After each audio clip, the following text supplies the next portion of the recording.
ओम श्री गणपति नमः। श्री गणेश की वंदना कर, माँ दुर्गे की स्तुति कर, इष्ट देव का ध्यान धर, गुरुजनों को नमन कर। अभिनंदन करते हैं आपका वरुण स्तु द्वारा प्रस्तुत आज के दैनिक पंचांग में। दिन के स्वामी गुरुदेव के की भी आराधना करते हुए आगे बढ़ते हैं। यह दैनिक पंचांग नित्य प्रस्तुत हुआ करता है और यह इसका लघु रूप, पहले भाग का लघु रूप हम अलग से लघु पंचांग के रूप में प्रस्तुत करते हैं। इसमें डेटा, ध्वनि तथा जन्म तिथि जो भी उपयोग में लाई गई है वह गूगल से ली गई है। डेटा दृक पंचांग, सॉरी फिर से बोल देता हूँ, डेटा दृक पंचांग से ली गई है। छवि, ध्वनि तथा जन्म तिथि का विवरण गूगल से लिया गया है और यह प्रस्तुति यूट्यूब के सौजन्य से हम पहुंचा आप तक पहुंचा पाने में समर्थ हो। तो चलिए पंचांग के दैनिक पंचांग के 5 भागों का, यह 5 भागों में प्रस्तुत है और जिस तरह से पंचांग के 5 अंक होते हैं, इस प्रस्तुति के भी 5 अंक हैं। चलिए हम परिचय करते हैं उन 5 अंगों से। पहला भाग पंचांग, मुहूर्त और ग्रहों के गोचर से संबंधित है और इसी पहले भाग का में से पंचांग और मुहूर्त को लेकर हम लघु रूप आपके लिए प्रस्तुत करते रहे। दूसरा भाग नक्षत्र से संबंधित है। चंद्रमा जिस नक्षत्र में जन्म कुंडली में स्थायी रूप से विराजमान है और चंद्रमा आज जिस नक्षत्र में भ्रमण कर रहे हैं, उस दोनों को ताल मिलकर कैसा दिन रहने की संभावना है, इसे तारा बलम कहते हैं और यह मूलतः 9 तारा चक्र पद्धति पर आधारित है, जिसके माध्यम से हम उस जातक के पूरे जीवन काल में कौन से ग्रह शुभ होंगे, कौन से अशुभ होंगे, जन्म कुंडली का प्रभाव कैसा होगा, दशा महादशा में ग्रहों का प्रभाव कैसा होगा और हम जिन व्यक्तियों से मिलते हैं जीवन में उनके नक्षत्र यदि मालूम है तो उनसे संबंध कैसे रहे, आदि आदि विषय चर्चा प्रस्तुति में। तीसरा भाग नक्षत्र की तरह ही, दूसरे भाग की तरह ही चंद्रमा जिस राशि में विराजमान है जन्म कुंडली में स्थायी रूप से और जहां भ्रमण कर रहे हैं आज, उसके अनुसार आज कैसा दिन रहने के संकेत में। चौथा भाग चौघड़िया से है। चौघड़िया में एक प्रकार का मुहूर्त होता है और यह शुभ और अशुभ काल दर्शाता है, शुभ दैनिक कार्य से लेकर विशेष कार्य करने की विस्तृत चर्चा प्रस्तुत है। पांचवा और अंतिम भाग अंकों के अंक में हम जन्म लेते हैं, वही हम अंक हमारे साथ रहते हैं, अंक को हम फॉलो करते हैं, अंक हमारे फॉलो करते हैं, अंक हमारा पीछा नहीं छोड़ते, हम अंक का पीछा नहीं छोड़ते, अंकों के पीछे हम भागते हैं और अंकों के लिए भागते हैं। इसलिए अंक ज्योतिष के अनुसार आज कैसा दिन रहने की संभावना है, उसमें संक्षिप्त चर्चा अंक ज्योतिष पर कैसे काम करते हैं इस साथ। तो चलिए ये 5 हमारे आप पांचों अंग आपके लिए महत्वपूर्ण है, ज्ञानवर्धक है तथा उपयोगी। इसी उद्देश्य से 5 अंक हम लाए हैं। आप भी इसके साथ हमारे साथ बने रहिएगा, कहीं जाइएगा मत नहीं। हम शीघ्र ही शीघ्र ही प्रथम भाग से आपको यात्रा आरंभ करेंगे और अंतिम भाग तक पहुंच जाएंगे लगातार। तो चलिए पंचांग की संक्षिप्त पर चर्चा करते हैं। दैनिक पंचांग, पंचांग एक प्रकार का अद्भुत है जो कि हम जानते हैं शुभ और अशुभ। पंचांग केवल शुभ मुहूर्त जानने का माध्यम नहीं है, यह व्यक्ति की निर्णय क्षमता को सुदृढ़ करता है, आत्मा बढ़ाता है। पंचांग प्रकृति और ब्रह्मांड की ऊर्जा के साथ संतुलन स्थापित करने में सहायक होता है, जिससे जीवन में शांति, समृद्धि और सकारात्मकता का संचार होता है। अतः पंचांग का अनुसरण करके हम अपने जीवन को अधिक सफल और समृद्ध बना सकते हैं। तो चलिए आइए पंचांग की अहम भूमिका को जीवन में देखते हैं। हम सब पंचांग का अनुसरण करके अपने जीवन में शांति, समृद्धि और आध्यात्मिकता का संचार सुनिश्चित करते हुए पंचांग जीवन को सफल और समृद्ध बनाए। साथ ही साथ साझा करें प्रस्तुति को अपने मित्रों, परिजनों का शुभेच्छाओं के संग, ताकि वे भी पंचांग का अनुसरण करके अपने जीवन में शांति, समृद्धि और सकारात्मकता का संचार सुनिश्चित करते हुए अपने जीवन को सफल और समृद्ध बना सकें। और उनके इस प्रयास में हम सब एक माध्यम बनकर पुण्य के। चलिए पंचांग के मुख्य भाग में चलते हैं। पहले भाग, आज का दिनांक 28 सितंबर 2025, माह आश्विन शुक्ल पक्ष, शाका संवत 1947 विक्रम संवत 2083 कलायुग और कलयुग का 5146। आज का सूर्योदय 5:40 पर, सूर्यास्त 5:39 पर, sunrise at 5:40 am, sunset at 5:39 pm। दिशा सूर्यास्त का पश्चिम है। फिर भी इस दिशा में यात्रा करने को बाध्यता हुई तो घी या दरिया का सेवन कर यात्रा में शुभ। पंचांग के पांचों अंक, वार रविवार, तिथि अपराह्न 2:27 तक षष्ठी जो नंदा तिथि के अंतर्गत आता है। उसके बाद सप्तमी जो भद्रा तिथि के अंतर्गत आता है। नक्षत्र कल भोर में 3:55 ज्येष्ठा, उसके बाद मूला। योग देर रात्रि मध्य रात्रि के हैं 0:32 तक आयुष्मान, उसके बाद सौभाग्य। करण अपराह्न 2:27 तक पैंतीस, उसके बाद कल भोर में 3:32 तक गर्भ और फिर वनिज। ये रहे पंचांग के पांचों। महत्वपूर्ण मुहूर्त में जाने के पूर्व जरा देखें भोलेनाथ का वास आज कहाँ है और उसकी सूखता कैसे। ओम नमः शिवाय। जब तक षष्ठी तिथि है तब तक भोलेनाथ वृषारूढ़ पर सवार है, नंदी पर सवार है, जो भविष्य सिद्धि के लिए बहुत उपयोगी। उसके बाद भोलेनाथ भोजन पर जाते हैं जो कि शुद्ध नहीं। ओम नमः शिवाय। ओम नमः शिवाय। महत्वपूर्ण मुहूर्त में शुभ मुहूर्त अभिजीत मुहूर्त दिन के 11:16 से 12:04 दिन तक। अमृत काल संध्या 6:05 से 7:53 रात्रि तक। सरवार से धीजोग कल भोर में 3:55 से 5:41 तक।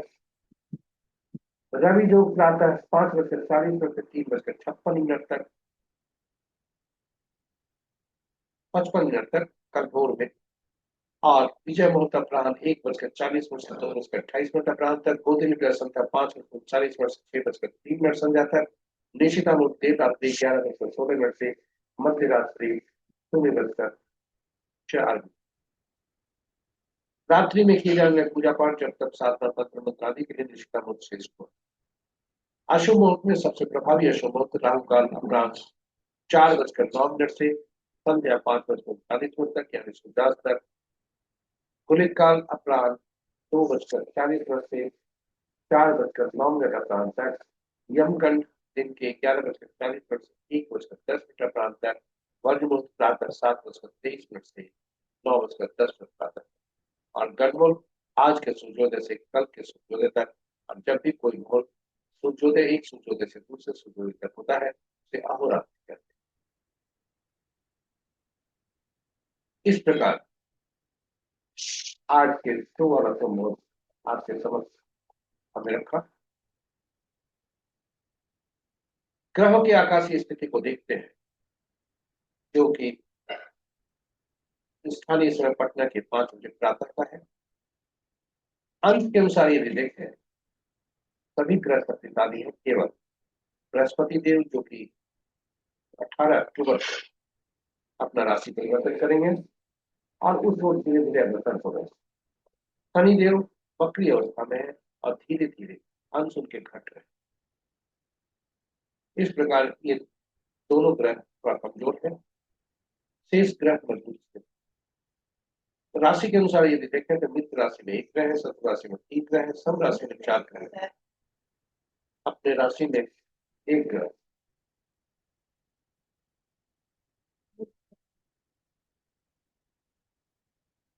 ग्रहों की शक्ति के अनुसार यदि हम देखें तो मित्र नक्षत्र में 1 ग्रह, नक्षत्र के अनुसार ग्रहों की शक्ति को देखें तो मित्र नक्षत्र में 1 ग्रह, शत्रु नक्षत्र में 2 ग्रह, सब नक्षत्र में 3 ग्रह और अपने ही नक्षत्र में 3 ग्रह।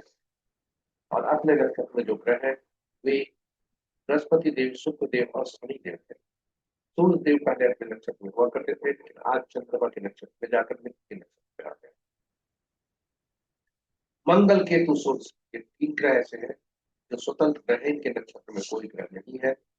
और इस प्रकार यदि हम देखते हैं तो राशि के अनुसार बुध की राशि में 3 ग्रह, सूर्य की राशि में 2 ग्रह, चंद्र की राशि में कोई ग्रह नहीं, मंगल की और शेष ग्रहों की राशियों में एक एक ग्रह।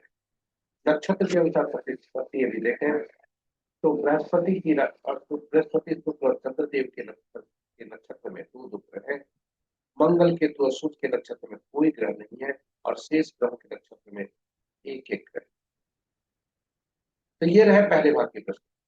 आज चंद्रदेव का कल भोर में 3:55 तक एक चंद्रदेव का राशि परिवर्तन होगा, जब वे वृश्चिक राशि से अपनी नीचता को समाप्त करते हुए वृश्चिक राशि से धनु राशि में जाएंगे, तब चंद्रमा का राशि परिवर्तन। इस प्रकार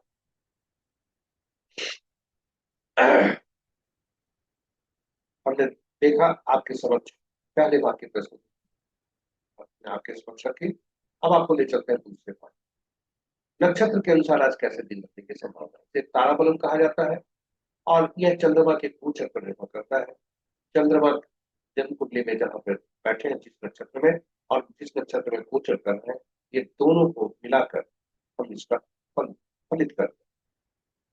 इसे ताराबलम कहते हैं। आपके समक्ष जो सारणी रखी हुई है, ताराबलम के हॉरिजॉन्टल कॉलम में चंद्रमा जिस नक्षत्र में गोचर करेंगे वह है, और वर्टिकल कॉलम में ताराबलम के चंद्रमा स्थायी रूप से जन्म कुंडली में जहां विराजमान है वह 9 स्थितियां बन सकती। 9 ग्रह है, 9 नक्षत्रों को 9 के समूह में रखा गया है, इससे 9 स्थिति बनती है आज का दिन का। किसी का तारा चंड में, संपत में, विपत में, क्षेम, प्रत्यरि, साधक, नैधन, मित्र और अति मित्र। तो जब भी संपत, क्षेम, साधक, मित्र, अति मित्र होंगे शुभता देंगे, और जन्म, विपत, प्रत्यरि और नैधन्य होंगे तो वहां अशुभ फल के संकेत मिलते हैं। तो जब भी जन्म, विपत, प्रत्यरि और नैधन्य में अगर आज का तारा हो तो हम या तो प्रयास करेंगे कि पहले काम को कर ले ताकि शुभ नक्षत्र में कार्य हो जाए, और नहीं तो हम अगले शुभता के का इंतजार, क्योंकि जब भी हम जन्म, विपत, प्रत्यरि और नैधन्य में कोई भी शुभ काम करेंगे या उसमें शुभता की उम्मीद रखेंगे तो वह नहीं होने की संभावना, ये संकेत यही मिलते हैं। इसलिए दैनिक कार्य में सावधानी और विशेष कार्य को करने जा रहे हैं शुभता की अपेक्षा है, उसमें अशुभता ज्यादा हो सकती है जन्म, विपत, प्रत्यरि और नैधन्य में होने के कारण। इसलिए हम शुभ को शुभ समय का, शुभ नक्षत्र में चंद्रमा के जाने का विचार करेंगे, और इस प्रकार फलित पर का जो फलित के उपाय का जो मतलब का उपाय का जोखिम नहीं है। इन शब्दों के साथ तारा बनन, एक्चुअली ये तारा बनन मूलतः 9 तारा चक्र पद्धति पर आधारित है, और 9 तारा चक्र पद्धति एक ही सिद्धांत पर है। ग्रहों के मन नक्षत्र होते हैं, ग्रह अपना फल नहीं देते पर अपितु नक्षत्र ही अपने फल देते।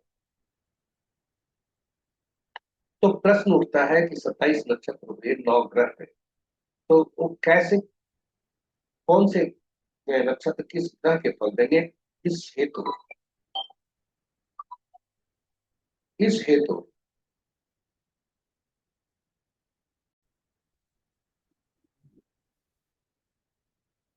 कुल 27 नक्षत्रों को 3 श्रेणियों में रखा गया। 9 नक्षत्रों का समूह बना। पहले में 1 से 9 तक, दूसरा में 10वां से 18वां तक, तीसरा में 19वां से 27वां। और ग्रहों को महादशा के क्रम में रखा गया। पहला ग्रह केतु, दूसरा शुक्र, तीसरा सूर्य, तीसरा चौथा चंद्रमा, 5वां मंगल, छठा राहु, 7वां बृहस्पति, 8वां शनि, 9वां बुध। और पहले नक्षत्र में पहला नक्षत्र हर समूह में से उनको चुना गया यानी पहला 10वां 19वां नक्षत्र उसका स्वामी तो पहला ग्रह केतु देव को मिला।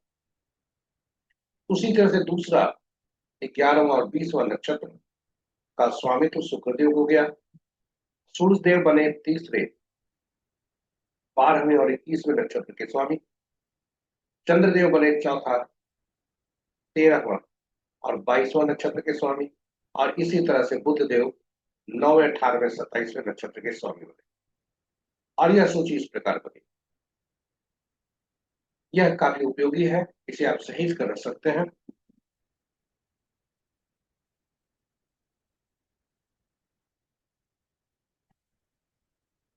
और इसके बाद फलित कैसे करते हैं यह ज्यादा उपयोगी, इसे ध्यान से सुनेंगे। चंद्रमा आज जिस नक्षत्र चंद्रमा जन्म कुंडली में जिस आज नहीं जन्म कुंडली में जिस नक्षत्र में है उसे आप देखें। जिस नक्षत्र में है क्या पकड़े और उनके कौन से स्वामी बनते हैं। गणना वहां से आरंभ होगी, पहला ग्रह हुआ बनेंगे और वहां से क्लॉकवाइज डायरेक्शन में बढ़ेंगे।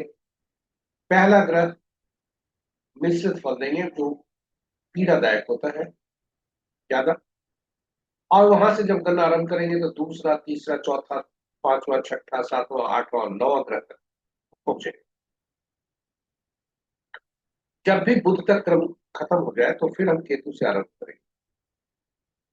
यानी किसी जातक का जन्म यदि शनि के नक्षत्र में हुआ है, अनुराधा पौष या उत्तरा भाद्रपद में हुआ है, तो उनके स्वामी शनि बनेंगे और शनि से गणना आरंभ।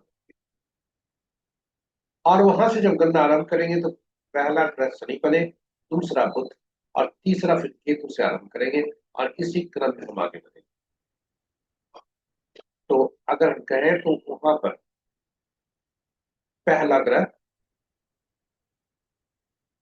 निश्चित फल देंगे, दूसरा चौथा 6ठा 8वां 9वां ग्रह तो फलदायी होंगे और वहीं पहला तीसरा 5वां 7वां ग्रह अशुभ फलदायी। और इस प्रकार हम इनकी शुभता और अशुभता जैसे जैसे क्रम संख्या बढ़ती है वैसे वैसे बढ़ता है। इस प्रकार हम यदि देखें तो पहला से दूसरा दूसरा चौथा 6ठा 8वां 9वां ग्रह शुभ फलदायी है। उसमें 8वां 9वां सबसे ज्यादा शुभ फलदायी होंगे क्योंकि क्रम संख्या बढ़ रही है और अंतिम क्रम संख्या है।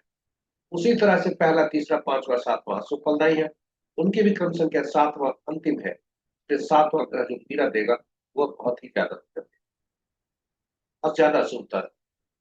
तो ऐसी स्थिति में हम पहले से जान जाते हैं कि किस दशा महादशा का फल हमारा ठीक नहीं होगा, कौन से ग्रह हमारे लिए अशुभ फलदायी है। जन्म कुंडली में वे जो अशुभ फल ग्रह फलदायी है वो शुभता कहां से देंगे। और ऐसी स्थिति में हम अपने आप को शुभ दशा महादशा की स्थिति में शुभ फल का निष्पादन शुभ कार्य का निष्पादन करते हैं और अशुभ ग्रहों की दशा महादशा के लिए अपने आप को मानसिक रूप से तैयार करते हैं, जो आगे चलकर अंततोगत्वा हमारे स्वास्थ्य के लिए भी लाभदायक। ग्रहों का फल जन्म कुंडली में कौन से फल अच्छे होंगे कौन से नहीं होंगे यह भी हम जानने में सक्षम हो सकते। साथ ही साथ जब भी पहला तीसरा हम किसी भी व्यक्ति से संबंध जोड़ते हैं, बिजनेस पार्टनरशिप करते हैं, यदि दूसरा जो हमारा ग्रह है तो उदाहरण के लिए शनि के नक्षत्र में जन्मे जातक यदि बुध के नक्षत्र में जन्मे जातक से कोई भी पार्टनरशिप करते हैं तो उनके लिए वह संपत्ति का कारक होता है। वहीं शनि के नक्षत्र में जन्मे जातक यदि राहु या बृहस्पति के नक्षत्र में जन्मे जातक से कोई भी मित्रता करते हैं या पार्टनरशिप करते हैं तो उनके लिए ये अति शुभता है।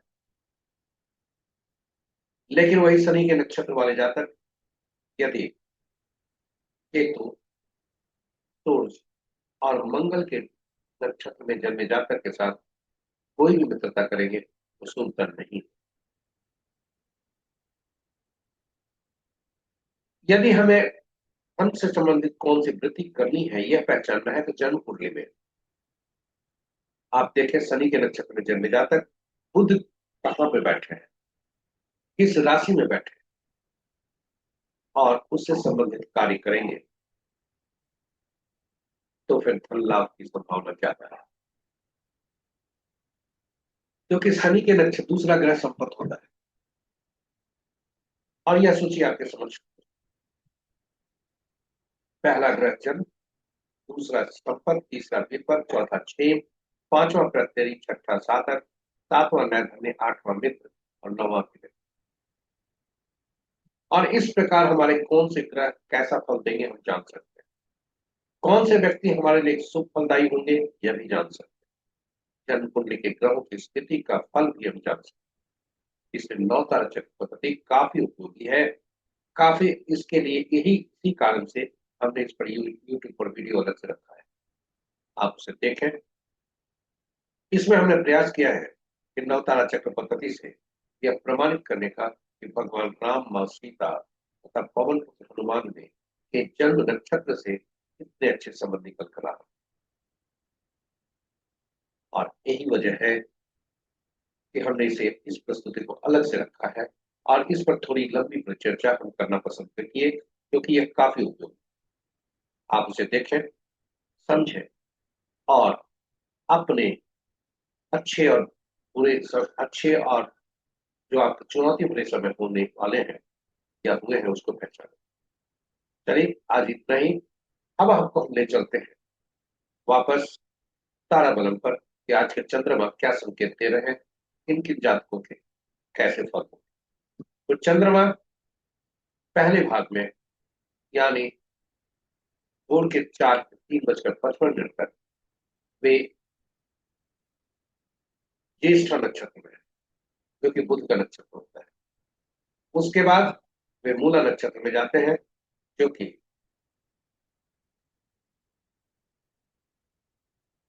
पहला नक्षत्र होता है, यानी केतु देव के स्वामी। बुध का नक्षत्र ज्येष्ठा हुआ और केतु देव। जब भी नक्षत्र का परिवर्तन इस तरह से होता है तो उस समय गंडमूल भी लगता है। ऐसी स्थिति में जन्मे जातक का गंडमूल में जन्म होना एक अलग समस्या लेकर आता है, उसका आकलन अलग से किया जाता है। आज का यदि देखें तो हम हरणी, पूर्वा फाल्गुनी और पूर्वाषाढ़ नक्षत्र में जन्मे जातक के लिए देखें तो दोनों स्थिति मित्र और अति मित्र की बन रही है, जो कि दोनों शुभ बन रही है। वहीं यदि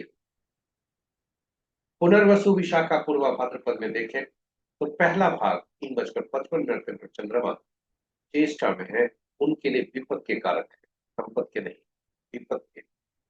और उसके बाद क्षेम के शुभ फलदायी है।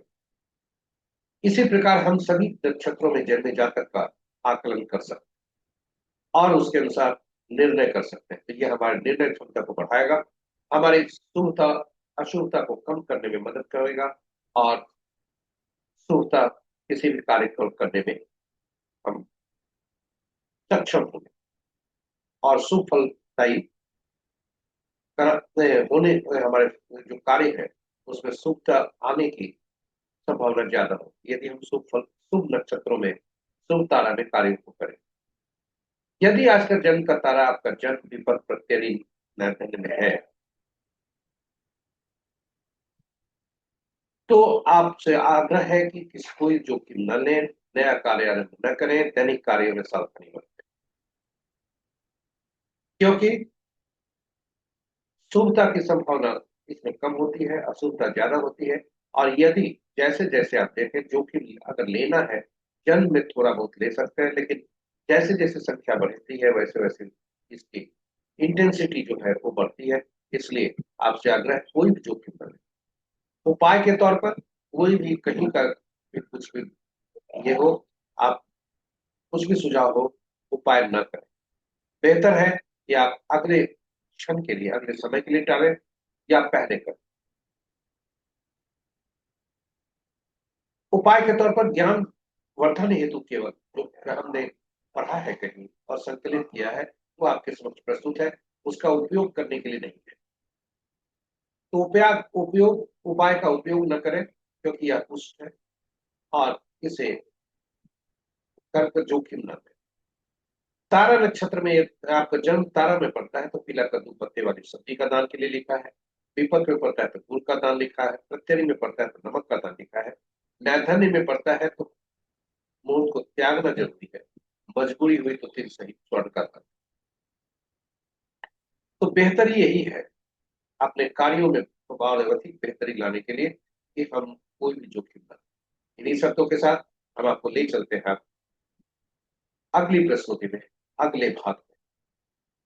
राशि के अनुसार कैसा दिन रहने की संभावना। आज चंद्रमा का 3:55 पर चंद्रदेव का राशि परिवर्तन। जब चंद्रमा वृश्चिक राशि से अपनी नीचता को समाप्त करते हुए धनु राशि में जाएगा, इसे चंद्र बलम कहा जाता है। तो चलिए आइए, जब चंद्रमा वृश्चिक राशि में है तब कैसा फल देंगे। जैसा कल था वैसा ही आज है। वृषभ, मिथुन, कन्या, वृश्चिक, मकर और कुंभ राशि में जन्मे जातक के लिए शुभता के संकेत है। शेष ग्रहों के लिए, शेष राशि के जातकों के लिए शुभता के संकेत नहीं है। सावधान रहे, इसलिए का ध्यान धरें और वाहन चलाते समय, कार्यस्थल पर या अन्य जगह आप सावधानी बरतें। वहीं जब 3:55 तक यानी कल भोर के 3:55 के पश्चात मिथुन, कर्क, तुला और कुंभ और मीन राशि के जातक के लिए शुभता के संकेत है। शेष ग्रहों के लिए शुभता के संकेत नहीं, पर सावधानी जरूर। इन्हीं शब्दों के साथ यह बताते हुए कि आप चंद्र राशि के अनुसार देखें, यानी चंद्रमा जिस राशि में जन्म कुंडली में है उस राशि के अनुसार देखें कि लगन या सूर्य की राशि के अनुसार देखें। इन्हीं शब्दों के साथ हम चौथे भाग में आपको ले चलते हैं। चौघड़िया से संबंधित है। यह शुभ और अशुभ समय दर्शाता है। किसी भी कार्य को करने के लिए इसका उपयोग किया जाता है, चाहे वह कार्य पूजा से संबंधित हो, दैनिक कार्य से संबंधित हो या पहली बार कोई कार्य किया जा रहा है। यदि कोई अनुचित मुहूर्त नहीं देखना चाहता तो कम से कम शुभ काम को करने के लिए चौघड़िया अवश्य देखें। तो ये रहे चौघड़िया पर संक्षिप्त चर्चा। चौघड़िया की उपयोगिता काफी है और इसलिए हमने चौघड़िया पर एक विशेष प्रस्तुति, दो विशेष प्रस्तुति रखा है। हिंदी में चौघड़िया की उपयोगिता, अंग्रेजी में यूटिलिटी ऑफ चौघड़िया। संक्षेप में आपको बताते चले कि कुल 8 चौघड़िया दिन के होते हैं, 8 चौघड़िया रात्रि के होते हैं और चूंकि सप्ताह के 7 ही दिन होते हैं इसलिए 7 चौघड़िया का नामकरण हुआ। और इस प्रकार जो पहला चौघड़िया हुआ करता है उसके उसी की पुनरावृत्ति होती है 8वें चौघड़िया, चाहे दिन का हो या रात का। और इस प्रकार 7 चौघड़िया हुए और 7 चौघड़िया का संबंध 7 साप्ताहिक दिनों से, और 7 साप्ताहिक दिन के स्वामी अलग अलग ग्रह बनते हैं, इसलिए सभी चौघड़िया का संबंध 7 अलग अलग ग्रहों से। और ये 7 ग्रह विशेष कार्य करने के लिए, विशेष प्रयोजन के लिए उपयोगी होते हैं, इसलिए 7 चौघड़िया का दैनिक कार्यों के अलावा विशेष कार्य के लिए उपयोग होता है। और इस तरह से हम चौघड़िया को देखते हैं। दिन का चौघड़िया वारवेला, कालवेला और राहु काल से ग्रसित हो सकता है, और रात्रि का चौघड़िया काल रात्रि। जब भी कोई चौघड़िया अशुभता से अतिव्याप्त हो उस चौघड़िया का परित्याग करना चाहिए, क्योंकि उसको शुभता, अपने कार्यों की शुभता की आशा ही नहीं, कोई कहीं आशा बहुत क्षीण है और अशुभता की संभावना ज्यादा है, इसलिए उसे त्याग करना चाहिए। और शेष जो चौघड़िया है उसमें अपने कार्य का निष्पादन करना चाहिए ताकि उसमें शुभता आपकी बनी रहे और शुभ फलदायी। चलिए आज का चौघड़िया के बारे में देखते हैं कि आज का चौघड़िया कैसा है। आज दिन रविवार है। अमृत चौघड़िया वारवेला से ग्रसित है, काल चौघड़िया कालवेला से ग्रसित है और उद्वेग चौघड़िया राहु काल से ग्रसित है। रात्रि का चौघड़िया उद्वेग चौघड़िया काल रात्रि से ग्रसित है। आज का दिन का चौघड़िया रविवार है, इसलिए रविवार का उद्वेग चौघड़िया से दिन आरंभ हो रहा है और उद्वेग चौघड़िया से दिन की समाप्ति। इस प्रकार हम आज का चौघड़िया देख, रात्रि का चौघड़िया काल रात्रि, उद्वेग चौघड़िया अशुभता से व्याप्त है, इसलिए अगर कहें रात्रि संध्या का उद्वेग चौघड़िया राहु काल से ग्रसित है और रात्रि का उपयोग चौघड़िया काल रात्रि। तो ये रहे चौघड़िया पर छोटी सी प्रस्तुति। चौघड़िया की उपयोगिता जो हमने यूट्यूब पर रखा है वो आपके लिए ज्ञानवर्धक है और उपयोगी। चलिए अब चलते हैं हम अंतिम भाग में, पांचवें भाग। अंकों के हमारे जीवन में हम भूमिका अदा करते हैं, इनकी महत्ता हमारे जीवन में काफी है। और ये अंक जब भी असंतुलित होते हैं तो हमारे लिए समस्या का कारण बनता है, क्योंकि अंक के शासक ग्रह अंक के शासक ग्रह हुआ करते हैं और ग्रह तत्वों को रिप्रेजेंट करते हैं। और इसलिए जब भी ग्रह कोई भी अंक हमारे यहाँ संतुलित होते हैं, उसका प्रभाव ग्रहों पर के द्वारा पड़ता है। और तत्व कुछ हमारे इम्बैलेंस होते हैं, असंतुलित होते हैं, जिसके कारण कोई विभिन्न समस्याएं हमारे जीवन में। अंकों का जो यात्रा है हमारे जीवन में, वह आरंभ होता है जन्म तिथि से। लेकिन पहले परिचय अंकों का। एक अंक जो जिसमें एकल अंक ही प्रयोग होते हैं, यानी 1 से 9 अंक की जो सिंगल डिजिट के अंक है, एकल अंक जिसको बोला जाता है, उसका ही उपयोग किया जाता है। शून्य की गणना में नहीं ली जाती है। और जब भी एक से ज्यादा अंक वाले समूह हमारे पास होते हैं तो उनको में प्रयुक्त हुए सभी अंकों को जोड़कर एकल अंक में परिवर्तित और तभी उसका उपयोग है। इन अंकों के शासक ग्रह अलग अलग होते हैं। 1 के सूर्य, 2 के चंद्रमा, 3 के बृहस्पति, 4 के राहु, 5वां के बुध, 6ठा के शुक्र, 7वां के केतु, 8वां का शनि, 9वां का मंगल। इस प्रकार सभी ग्रहों के अलग अलग सभी नंबर संख्या के अलग अलग। संख्या को देखें तो 5वां अंक ऐसा होता है जो कि 1 से 9 के बीच का मध्य का होता है, इसलिए इसे शक्तिशाली माना जाता है, न्यूट्रल माना जाता है। और ऐसे भी राजा हो और राजकुमार, राजकुमार हमेशा न्यूट्रल का, सबका प्यारा। इसलिए 5 अंक सभी में अंकों में के साथ उनके तालमेल अच्छे हो। अब अंकों की दुनिया में विशेष नाम से अंकों को जाना जाता है, उसकी उनकी उपयोगिता के। 1 को राजा या सरकार से, 2 को रानी या पार्टनर से, डिप्लोमेट से, 3 को गुरु से, सलाहकार से, 4 को शरारती तत्वों से, नियम को तोड़ने वालों से, 5वां को राजकुमार से या कुमार भी बोला जाता है, 6ठा को मंत्री या सुख सुविधा देने वाले व्यक्तियों से, 7वां को धर्मगुरु या ऐसे व्यक्ति से जो जिन्हें किसी भी भविष्य में घटने वाली घटनाओं का पूर्वानुमान। 8 को अधीनस्थ कर्मचारियों से, नीचे तबके समाज में नीचे तबके के लोगों से, नौकर चाकर से और न्यायालय से। 9 को सेनापति, पुलिस, डॉक्टर, कानून से। इन सभी के अलग अलग नामों से जाना जाता है। अब जन्म तिथि एक ऐसा अंक होता है जो हमारा पहला ईश्वर द्वारा प्रदत्त, जब भी हम धरती पर आते हैं तो ईश्वर द्वारा प्रदत्त यह अंक होता है, जो स्टैटिक होता है, स्थिर होता है, इसे बदला नहीं जा सकता। ईश्वर हमें कुछ अंकों से नवाजते हैं, तिथि के रूप में, माह और वर्ष के रूप में, और ये सभी उपयोगी हुआ करते हैं गणना। जब भी तिथि तिथि और माह एक अंक के भी हो सकते हैं, 2 अंक के भी हो सकते हैं। और 2 अंकों का जब भी 2 या 2 से अधिक अंक जब भी होंगे कहीं भी, तो अंक ज्योतिष के नियम के अनुसार उसे एक अंक पर परिवर्तित कर। तो जन्म तिथि को जब एक अंक पर परिवर्तित कर हम उसे करते हैं तो जो अंक मिलता है उसे ड्राइवर कहा जाता है, मूलांक कहा जाता है। वही तिथि, माह और वर्ष को जोड़ते हैं और तब एक अंक पर परिवर्तित करते हैं तो उसे भाग्यांक कहा जाता है।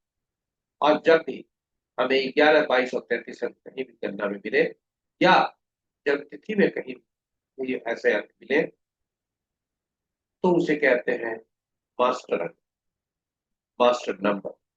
और 13, 14, 16, 19 जब भी होता है तो उसे कहा जाता है पिछले जन्म का कार्मिक ऋण।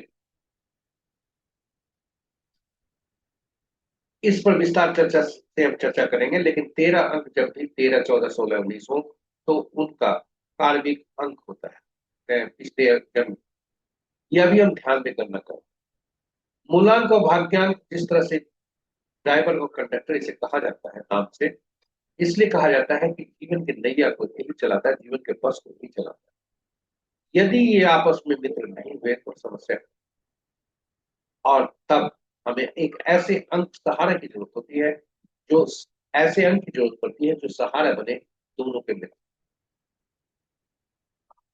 और सबसे पहला अंक जो बनता है वह डायनेमिक अंक होता है जिसे हम बना,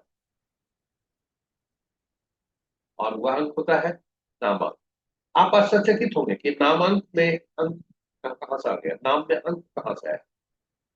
जी हाँ, नाम में अक्षरों का प्रयोग होता है, और ये अक्षर का अंकीय मूल्य होता है। इसलिए हम इस जब भी कोई हमें नाम मिलते हैं तो हम उसे उसके में प्रयुक्त हुए अक्षरों को अंकीय मूल्य से परिवर्तित कर देते हैं और फिर योग करते हैं।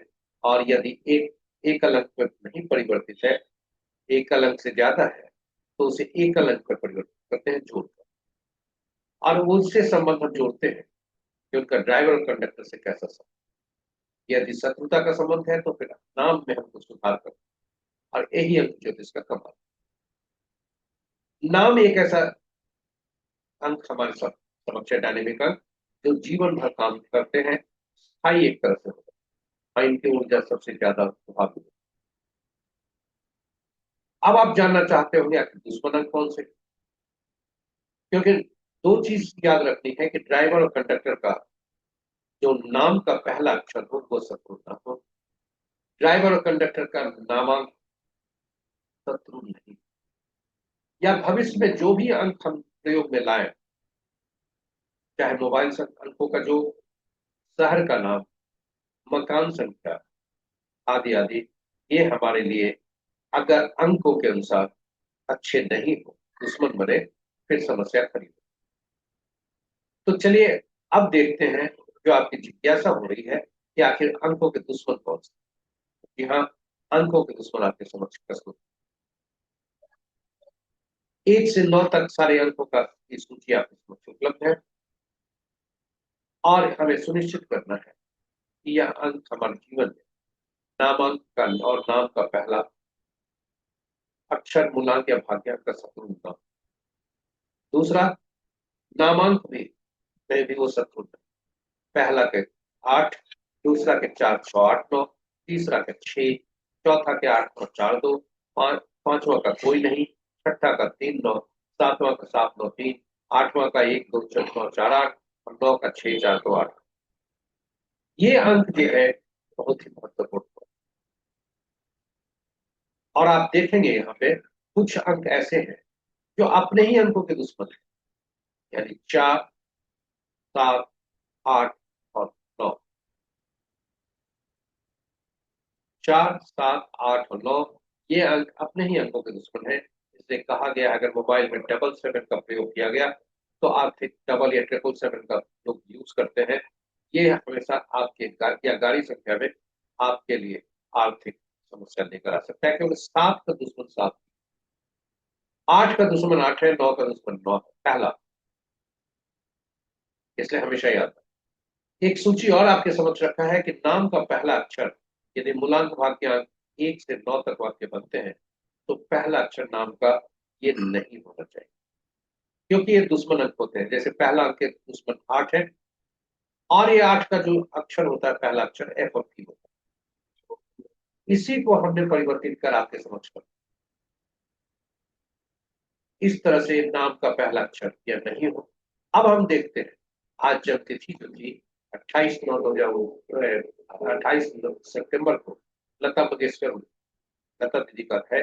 और यदि हम देखें तो लता दीदी का नामांक जो होता है, इनका मुख्य नाम हेमा मंगेशकर था जन्म के समय, जो जो एक देता था मुला, और एच जो है, अगर आप देखें तो एच 5 देता है, तो 5 जो है अंक उसके लिए सुखदायी था, और एक अंक ये थे। देखिए, इन्होंने कुछ परिस्थिति बस परिवार का, पिता के मृत्यु के बाद परिवार का नाम जो है उसमें लेने का ये किया, और नाम में परिवर्तित किया लता मंगेशकर। और तब नाम का पहला अक्षर एल से शुरू हुआ, जो कि 3 बनता है, और नाम का नामांक 4 बनता है। 4 इनके नामांक, 1 और 4 में आपस में तटस्थता है, इसलिए कोई खराब स्थिति नहीं। इसलिए 4 का 1 का कहीं शत्रु नहीं है। आप देखेंगे 4 की सूची में 8, 9, 4 तो इनके शत्रु हैं, और यही वजह है इनके नामांक से। और हम ना, ये इस प्रस्तुति का मकसद यही है कि जब भी आपके अंक असंतुलित हो तो पहले नामांक नाम होते हैं। और सबसे पहले कोई भी ज्योतिषी करता है तो नामांक अंक ज्योतिषी जब अंक शास्त्री जब भी कुछ परिवर्तन करने का कोशिश करता है तो सबसे पहले नामांक को ही पकड़ता है, उसके बाद मोबाइल अंक वगैरह, क्योंकि ये सबसे ज्यादा ऊर्जा देता है। तो ये रहे अंक ज्योतिष पर संक्षिप्त परिचय। आज का अंक कैसा है, हमने अपने पिछली प्रस्तुतियों में भी कहा था कि सितंबर माह में जो भी बच्चे जन्म लेंगे उनके मूलांक और भाग्यांक 1 होगा। आज का भी मूलांक और भाग्यांक 1 होगा। सितंबर माह 2025 में जो भी जन्मे होंगे जातक, उनके मूलांक और भाग्यांक 1 होंगे। कुछ मूलांक भाग्यांक 1 होने पर तो नहीं है, कोई बात नहीं है, लेकिन कहीं समस्या खड़ी हो सकती है। उदाहरण के लिए 4 और 4 मूलांक हो जाए, 8 और 8 मूलांक हो जाए मूलांक भाग्यांक, 9 और 9 मूलांक भाग्यांक हो जाए, 7 और 7 का मूलांक भाग्यांक हो जाए, वैसी स्थिति में एक दूसरे के वैसी स्थिति में 5 अंक का होना अत्यावश्यक। भाग्यशाली अंक 5 ही अंक को माना जाता है। तो चलिए आज का दिन कैसा होगा यह देखो। आज का मूलांक 1, भाग्यांक 1, और 1 अंक किसी का शत्रु नहीं है, केवल 8। इसलिए सभी जातक जो आज के लिए, आज के बारे में सभी जातक के लिए आज शुभता के संकेत है। केवल 8, 17, 26 तारीख को जन्मे जातक सावधान रहे, स्वास्थ्य के प्रति वाद विवाद से दूर रहे, वाहन चलाते सावधान। इन्हीं सब लोग के साथ प्रस्तुति को विराम देते हैं। हम अंतिम पड़ाव पर पहुंच गए और आशा करते हैं हर प्रस्तुति को, हमारे हर भाग आपके लिए ज्ञानवर्धक और उपयोगी होगा। हमारे साथ बने रहने के लिए बहुत बहुत धन्यवाद। और यदि आप प्रस्तुति को पहली बार देख रहे हैं तो हमारे चैनल को सब्सक्राइब जरूर करें, नोटिफिकेशन बटन भी दबा दें ताकि हमारे हर प्रस्तुति की सूचना आपको मिल सके और आप उससे लाभ मिले। इन्हीं शब्दों के साथ हम आपसे विदा लेते हैं। कल पुनः नई प्रस्तुति के साथ उपलब्ध होंगे। इसके पहले कि हम आपसे विदा लें, आपसे सभी से आग्रह करेंगे कि प्रस्तुति को साझा करें अपने मित्रों, परिजनों, दोस्तों के संग। साथ ही साथ आपका फीडबैक यदि हो सके तो जरूर दें। जय माता दी, जय सूर्य।